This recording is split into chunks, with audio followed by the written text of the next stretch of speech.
Championship of the World. Introducing from West Jordan, Utah, wearing black trunks, weighing 157 and a quarter, the challenger, Gene Fullmer.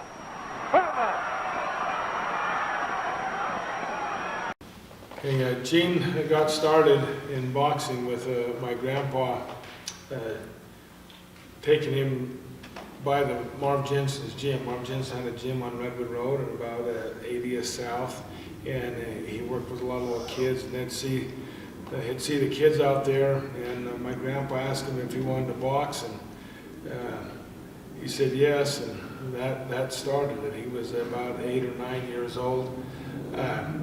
My grandpa and grandma really liked boxing anyway. That's why they named him Gene. They named him after a world champion, a heavyweight champion of the world at that time. His name was Gene Tunney, and so that's where my Uncle Gene got his name from.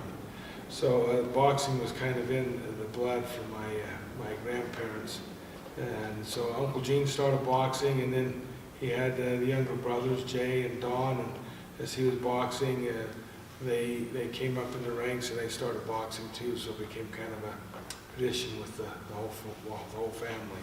Okay, so I didn't know that. So did Gene's dad box, or was he just a fan? He was a barroom brawler. Okay, cool. And so how old was Gene when he met Marv Jensen? Would have been then when he was 8 or 9 years old. Oh, okay. So yeah. He was really young. Well, he might have known him before that, but that's when he started at the gym. Marv it was a small enough community that everybody would have known everyone. So. Okay. And so how does it work, or how did it work for Gene? Was Marv his coach throughout his whole career? Marv was his manager and coach for most of the time. After he won the middleweight championship of the world in January of 1957, then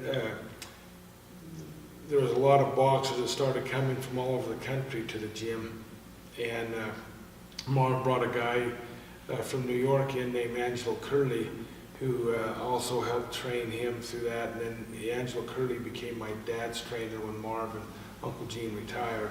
So he had his amateur career. He went to the National Golden Glove Tournament. He lost the National Golden Glove Tournament. But yeah, I don't know what his amateur record was, but it was pretty good. You know, Nick?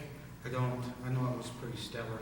Yeah, but then when he turned pro, and yeah, he went 29-0, and had a good pro career.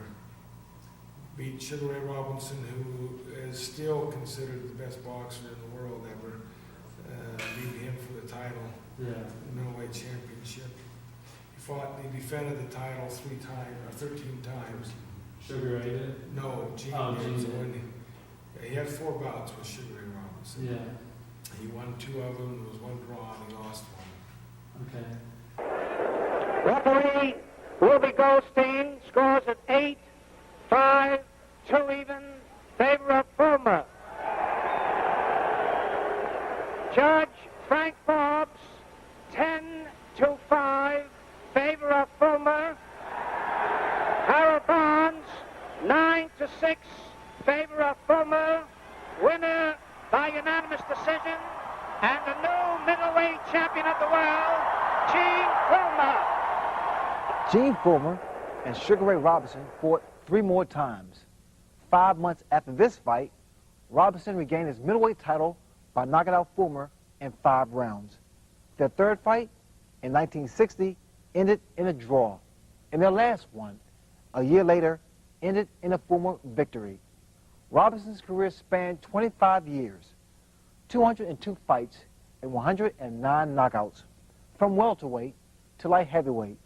Gene Fullmer was one of the few fighters who ever really surprised Ray Robinson. I'm Ray Leonard, and I'll see you again on Sugar Ray's Hit Parade.